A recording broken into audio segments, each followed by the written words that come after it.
Hello gang, welcome back. For the first time since starting this channel, there is a new episode of Doctor Who. Now, because of that case of recentitis, I don't think a review is, I think it's too grand a term for what these post-new episode videos are going to be. So instead I'm just going to sort of mull over my thoughts out loud. So let's call it digesting. So let's digest the Star Beast.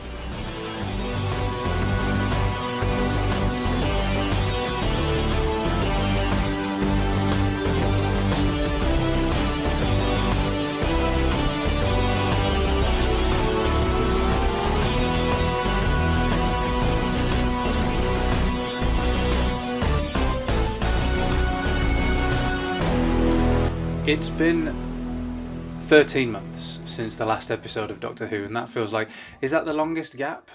I think it probably is, because Husbands of River Song to The Return of Dr. Mysterio was only, well, was it exactly 12 months. So this probably is the longest drought we've had. So yeah, the excitement of a brand new episode of Doctor Who might have seen us through a subpar episode. So had the Star Beast not been all that great, there's a chance we would have lapped it up and thought it was great anyway. And a little bit of me was aware of that going in, especially as, if you don't remember, I had some reservations and misgivings about the direction I thought these 60th anniversary specials were going to take. I wasn't a huge fan of the 10th Doctor or the 10th Doctor's era, or how Russell T Davies wrote the 10th Doctor, or how David Tennant played the 10th Doctor. So having all of these particular returns, and only these returns as well by the look of it, at the expense of the usual returns you would get for a 60th anniversary special, I sort of went into the Star Beast cautiously. And I don't think it was just recentitis, and I don't think it was the 13th month drought that made me, on the whole, really enjoy the Star Beast. So the first thing that I think is important to address is those worries and doubts that this would be a Series 4 rehash. Because you've got Russell T Davies' first episode back as showrunner, and it's revisiting the Doctor and Donna, and it's David Tennant and Catherine Tate. There is a chance it could feel exactly like Series 4 again, which is what I was worried about. But, and I think I might have mentioned this in the video where I said I was worried about the 60th anniversary specials, I think there's an element of nostalgia for people who were kids when Series 4 was first aired. I still think of it as fairly recent history myself, so the element of nostalgia isn't entirely there. So it didn't really have that to play off either for me. But I was pleasantly surprised by how new it felt. It didn't feel to me at all like revisiting Series 4. And it somehow didn't feel like it was revisiting an old thread for the sake of it, which is exactly what I was worried about. And I'll hold my hands up, exactly what I thought it was going to be. It felt like new ground. It felt like a new era. And again, one of the things I was most worried about was David Tennant playing the 14th Doctor exactly the same as the 10th. Now, I guarantee that there will be some people that think he did, but I picked up on very sort of pronounced differences that Tennant sold really well. So one of the issues I had with the 10th Doctor and David Tennant's performance as him and Russell T Davies' writing of the 10th Doctor was, as something of an introvert, it was a bit too exuberant for me. And so I was kind of delighted that the 14th Doctor wasn't as exuberant, wasn't as extroverted as the 10th Doctor. And I think, had David Tennant played the 10th Doctor in the same way that he played the 14th Doctor, I would have responded far more positively to the 10th Doctor. I think the slight modifications that Tennant has made are maybe potentially barely noticeable to other people, but I really appreciated them, and I think he has definitely rung the changes. So in my list of Doctors, the 14th Doctor is already higher than the 10th. There's sort of like a maturity there, more like certainly an emotional maturity, but just in general, the way that Tennant carries himself. And I know that he himself is almost 15 years older as well. He just sort of...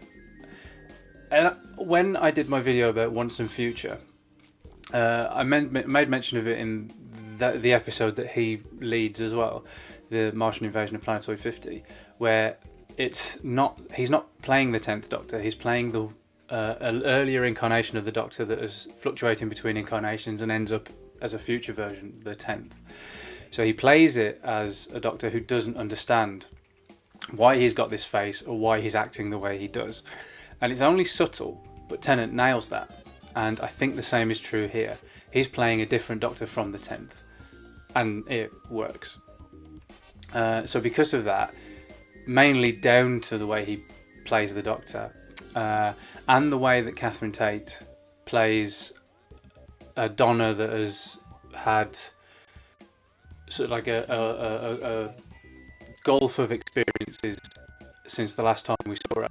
They feel like new characters, and I like that a lot. It did not feel like it was retreading old ground, so I was very, very happy about that. The adaptation of the Star Beast comic book was a good choice. I feel like that doesn't feel like a mishmash. Doesn't feel like Series 4 of Doctor Who is being thrown into early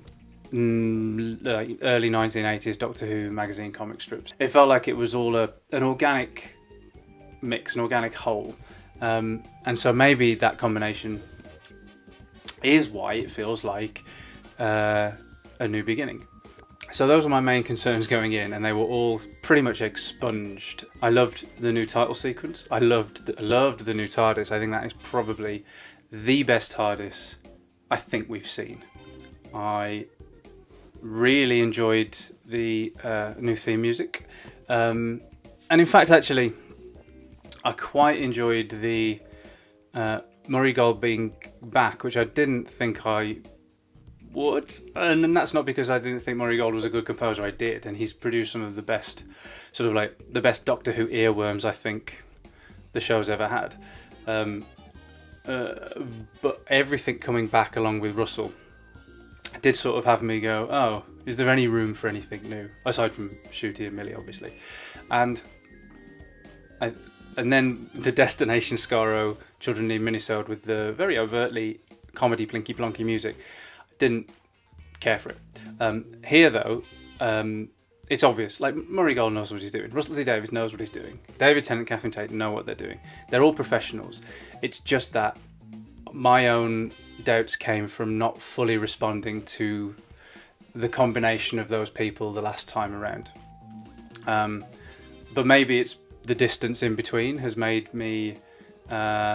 I've just welcomed them back with open arms. I thought the Star Beast was a very, very, very strong episode of Doctor Who. For a 60th anniversary special, underwhelming, but I don't think I expected it to stand on its own as a 60th anniversary special, because I think once the giggle airs and the three of them have all been and gone, I think you can appraise all three of them as like a trilogy of anniversary specials, and that's where I think their strengths or weaknesses as 60th anniversary specials will become apparent. So I'm not judging the Star Beast as a 60th anniversary special on its own, because it isn't, but as an episode of Doctor Who, very, very strong. It's like a season premiere of old. Like, I think it's a really good opener. Donna's husband Sean, great character, lovely to see more of him. It surprised me how, thinking back, how little he then had in the End of Time. But here proved himself great character. Sylvia Noble being back, Jacqueline King was always superb, and I think this might be her strongest performance. She's got more to work with. She doesn't want Donna to remember. Donna can't remember, and just that extra level of her trying to keep things from her is great stuff for her to play with, and she nails it. I thought Yasmin Finney as Rose, really, really strong. What an addition. I know that there are certain corners of fandom that will point to her casting and claim either virtue signaling or Doctor Who gone woke, or other buzzwords that mean they don't have to actually form arguments. They can just yell those words. And I think it's short-sighted. I think Yasmin Finney plays Rose very, very well. Love her relationship with Donna and Sean, actually, and Sylvia. I think that I believe them all as a family unit. Very 21st century family. And Russell T Davies has always been very strong at putting real people into Doctor Who and putting them on the screen, and I think that is true here. I have never particularly responded, like I said, to the extroversion and the overtness of emotion that Russell puts into Doctor Who, such as I know that people cry at the end of Doomsday, and I know that people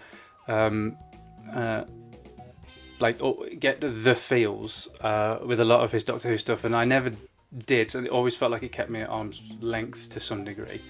And the same is true here, because I will get to it in a little bit, but I did feel like the ending was for other people and not for me. That said, there was one bit where I did actually feel like a surge of emotion, which was when Donna said to Rose, "I would burn down the world for you, darling." That was like the encapsulation of their relationship. It was very well performed by Catherine Tate, but it was a beautiful line given to her by Russell T Davies, and coming straight after the experience that they both had with the boys on the bikes in the street. That's what I mean. It was like a distillation of their lives, it was a pinpoint of their lives, a moment in time, just put on screen, and it worked. To the backdrop of like Tuna Madras and the loss of a job, it all painted a picture, and it was a picture that I really responded to. When I said I didn't particularly like the ending, what I mean by that is, and I've toyed with the idea of not going too deep into this, because I'll get to it when the turn of the Starbase comes on the marathon that I'm doing, but that'll take a really long time, so I might as well talk about it now, especially as this is all about me splurging my thoughts and trying to digest what I thought. So I will say it. I think when you're looking at the modern era of Doctor Who, from when it came back 2005 onwards, this idea of the showrunner is they've sort of replaced the producers of old, like classic Doctor Who, where you had Verity Lambert, you had Barry Letts, John Nathan Turner, Philip Hinchcliffe. Like, those were the big names leading the show, and then now it's more writer-led. So you have Russell T Davies, Stephen Moffat, and Chris Chibnall. And I think every single one of those three, Davies, Moffat, and Chibnall, all have their own strengths and their own weaknesses. And whenever I've been watching Doctor Who from 2005 up until the present day, I've never detected a massive shift in quality. I've noticed differences within the show, but because I've had issues with the Russell T Davies era, I've had issues with the Moffat era, and I've had issues with the Chibnall era, there's been just as much in all three that I've liked as well. And I have noticed sometimes a little bit of double standards when it comes to the criticising of the writings. So there are things that Moffat and Chibnall get hauled over the coals for, whereas Russell T Davies seems to get a free pass. So, for example, I think if either Moffat or Chibnall had written the ending of this episode, I think people would have dinged them for it. I didn't really care for. Actually, I get the impression that some of you might be watching this going, "Where are you going with this, Chris?" Well, I'll tell you. The road and knitting back together, rubbish. And it's exactly what used to happen before. The other thing as well, which is, can the Doctor use his sonic? No, it's a deadlock seal, is it? I honestly, when Russell T Davies was announced as coming back, I really didn't want to hear the words deadlock seal ever again. And that's the sort of thing I mean. I always used to hate it. It's almost like a cheat, because I remember Russell T Davies once saying, the reason the Doctor has a sonic screwdriver is you want this to get in the way, you want that to get in the way, but you don't want a door to get in the way. That's very true. You do not want a door to get in the way. But when you make the sonic screwdriver almost a multi-tool, like a multi-purpose thing where it can do anything, but then you don't want it, you want something else to happen in the climax where it's an obstacle. How do you make the sonic screwdriver not be able to work? Deadlock seal. And it was almost every other episode. So when I heard it here, you could say it's a Russell T Davies reference back. Still didn't care for it. What I did like was Rose's presence as a kind of solution to the meta crisis. Not entirely though, because I'm going to get to this in a minute. So when it was this idea of the meta crisis was going to kill Donna, because it was too much for one human brain, by passing it on to a child, I thought, oh no, actually I buy that. I buy that she's had a child and the meta crisis is sort of like diluted to some degree. That I can sort of like appreciate, not completely, because the meta crisis is made up and it's it's all a bit of sci-fi guff anyway. So, it was always going to be able to be explained away that Donna wouldn't die. The quality of it worried me going like beforehand when it was announced, and I didn't mind it. I didn't mind the fact that Donna's child would take on some of it so that it wouldn't be as severe in Donna's head alone. Wouldn't be sort of like it wouldn't be a double espresso. You know what I mean? It would be like an Americano shared between them. That's fine. I thought it was very clever. This the idea of Donna's repetition of binary. The idea of having a trans offspring and then referring back to binary. I did like that too. I didn't, however, care for Donna and Rose just being able to let it go. That's what I didn't respond to. And not in this, like, there's a lot of people up in arms that there was some sort of dig at, men or male presenting people. I didn't mind that so much. I do like the references that the Doctor used to be a woman. I like that's not forgotten about. It didn't. The reason the whole thing didn't land for me was, so I'm not offended by this idea of like, a male presenting Time Lord would never understand. I just don't like the idea of just letting it go. I wish there was something else in there, or even the fact that the meta crisis could maybe hang around because it's diluted between the two of them. I feel like maybe there could have been a little bit more to that. So when I said I didn't like the ending so much, I'm really talking about Deadlock Seal, the road knitting back together, and Let It Go. Otherwise, I thought it was all very sort of like tidily wrapped up. But I always had certain issues with the way things ended in some of the stories in Russell T Davies' era. So maybe having some expectation that this sort of thing might happen, I can kind of let it go. But the thing about the Star Beast is that there's so much good stuff that outweighs that. These felt like sort of like tiny little disappointments along the way, rather than things that ruined the episode for me, because the episode wasn't ruined for me. I enjoyed it. I enjoyed the new characters. I liked seeing the old ones again. Pleasantly surprised at that as well. I didn't think I would respond so positively to seeing them again. But like I said, David Tennant as the 14th Doctor, in my opinion, or far better than David Tennant as the 10th Doctor.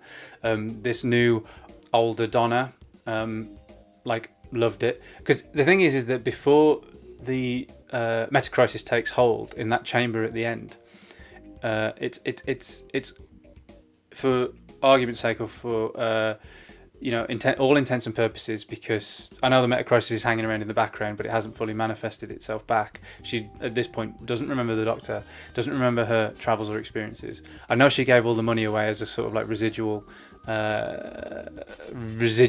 hangover of her former self. But I did really enjoy how, if it's meant to be, for all intents and purposes, the same Donna as we met in the Runaway Bride, and you know, I think when the Doctor says this will kill you, and she just responds with okay, because she has a child, that was something that was very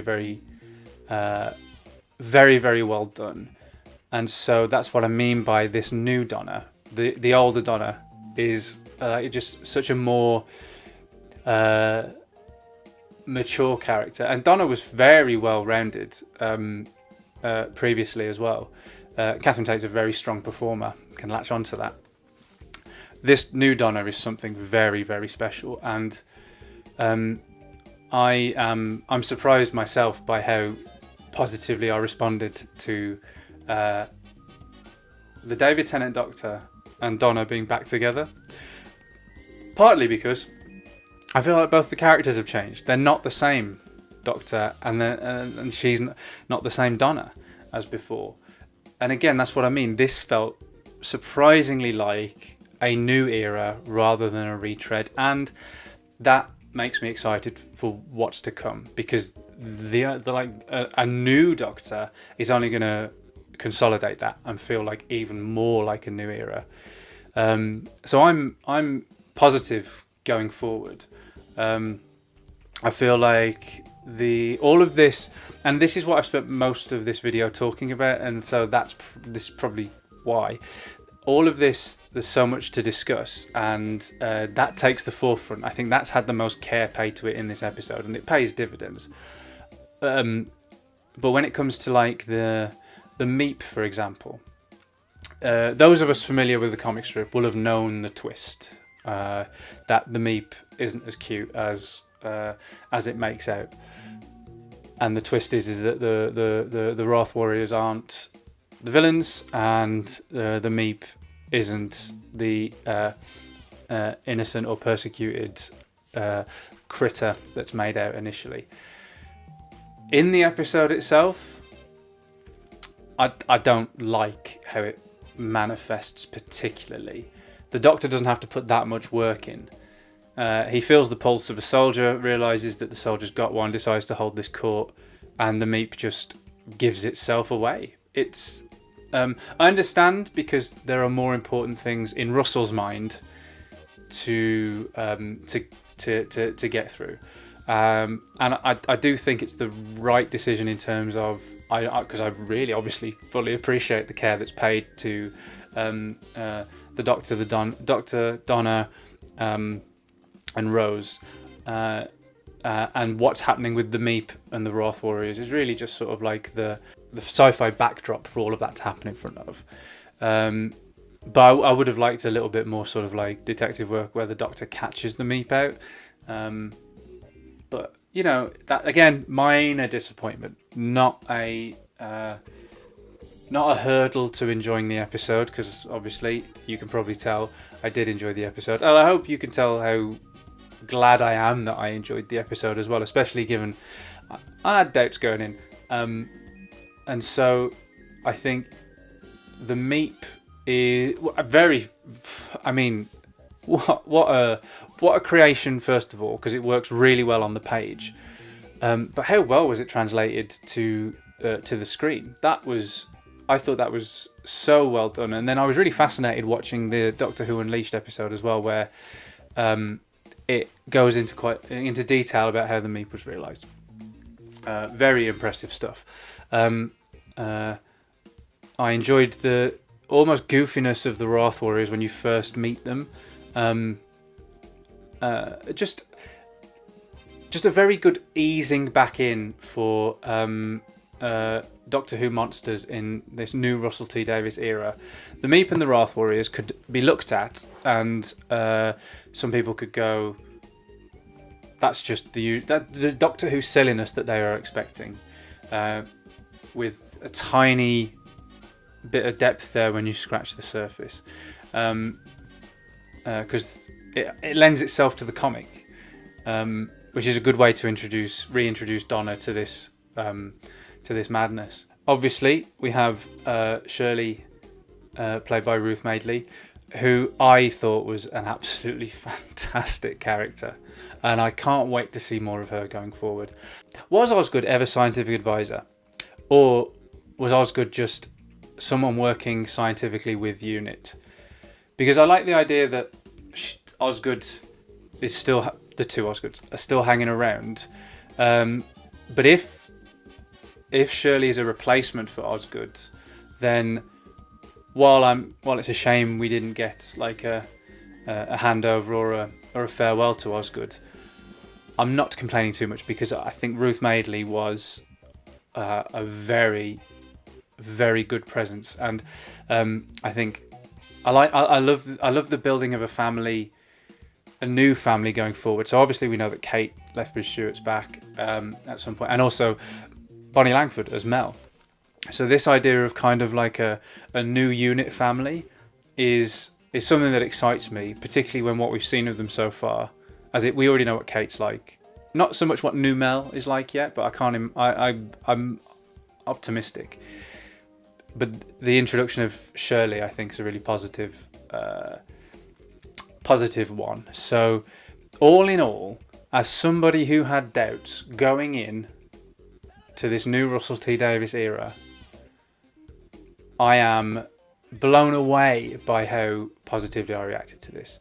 More blown away by that than I am by the actual episode. Because like I said, I think the episode is a strong episode of Doctor Who, and nothing more. I don't think it's like I don't think it was epic. I didn't think it was.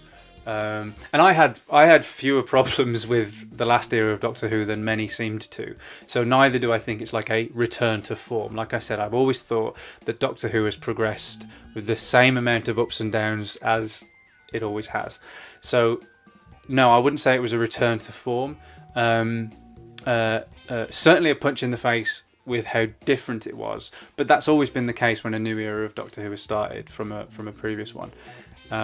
So I am very excited about where we're going.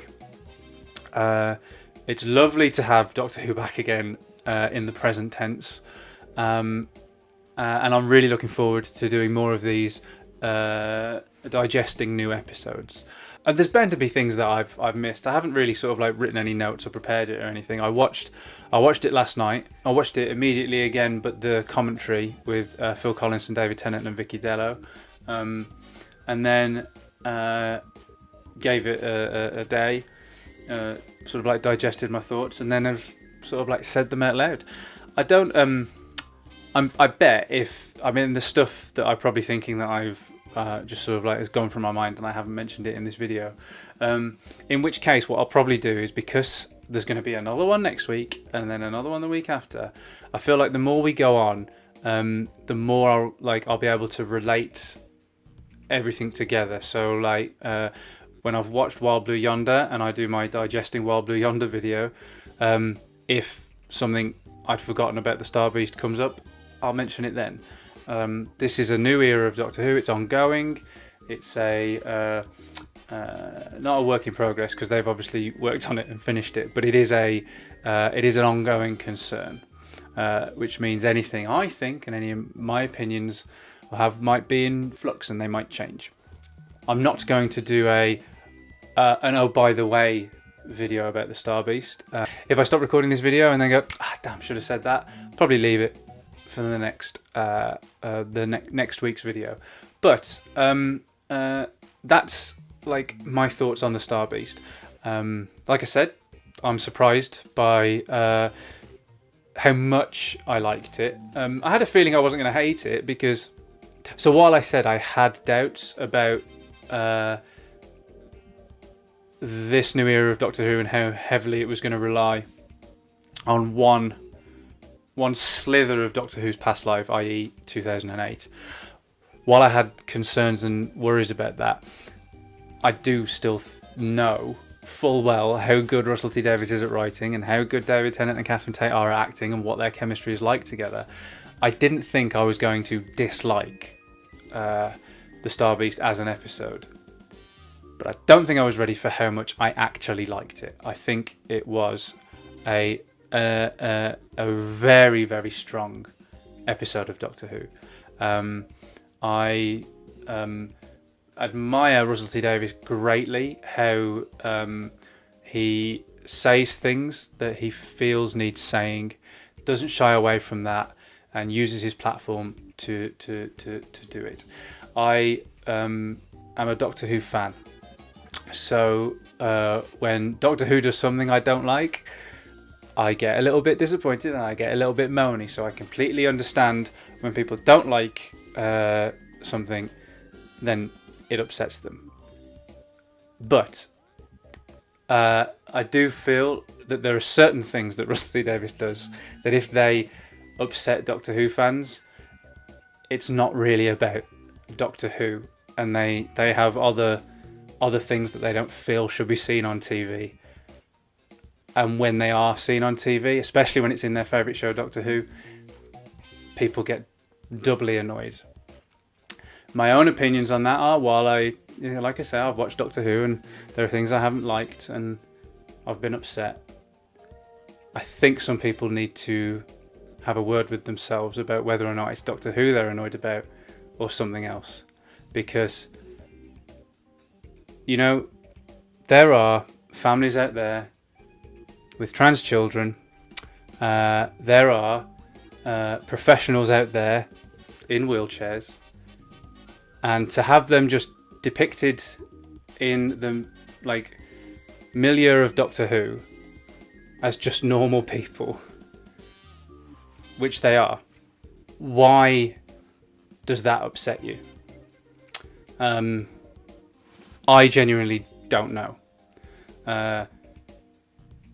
And if it makes you angry, and if it makes you go to Twitter to point out that you think somebody being in a wheelchair is virtue signalling, and if you think that a trans character having a sort of very real experience of being dead named in the street, I think that's always been Russell T Davies' strength. When Doctor Who came back in 2005, he was accused of something called the gay agenda. Looking back, 18 years ago, 17 years ago, because I think the gay agenda was an ongoing thing for some people. I think that carried on into almost Russell T Davies' whole era. So if you actually think 15 to 18 years ago, it feels really quaint to accuse Doctor Who of the gay agenda. And I hope and believe criticisms about Shirley being in a wheelchair and Rose being trans, I think those criticisms will feel just as quaint the same amount of time from now, and that's what I hope anyway. And I think that's why Russell T Davies does this. And even though I may sometimes have... You see, I've called it issues before, but I actually think it's my own problems with responding to the way certain things are written. So like an exuberance and an extroversion.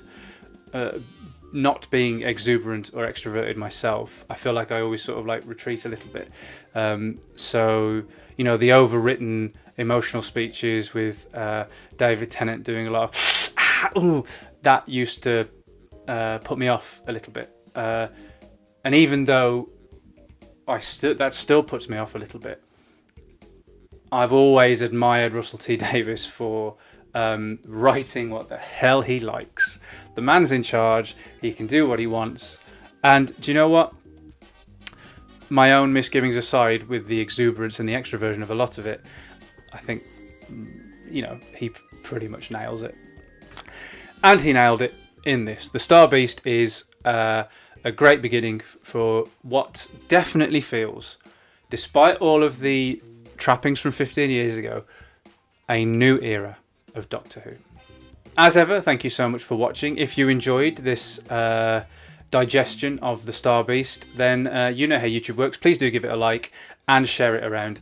On the cusp of 1,000 subscribers, which I know full well is small fry in the YouTube world, but you know, I started this channel as a passion just because I wanted to. Really happy with the response, and all the growth has been organic. I haven't gone chasing, I haven't been posting these videos like hammering Reddits or forums or anything. All the growth, the views have been organic, and I've been really blown away by the response. If you enjoy these videos, then please do spread the word. The more the merrier. And what did you think of the Star Beast? Did you feel similar, that it was a something new, or did you feel like it was a step backwards into the past? Or and was that a good thing or a bad thing? Did you enjoy the fact that it felt like that, or did you wish that it did feel like something new to you if it didn't? Let me know in the comments below, and I will see you back here next week for digesting Wild Blue Yonder. And in the meantime, I will also be carrying on the marathon, which has hit season 5, and the next video up for that will be the Web of Fear. So if you don't want to miss any of those, please do hit the subscribe button, clang the cloister bell, and I will see you soon.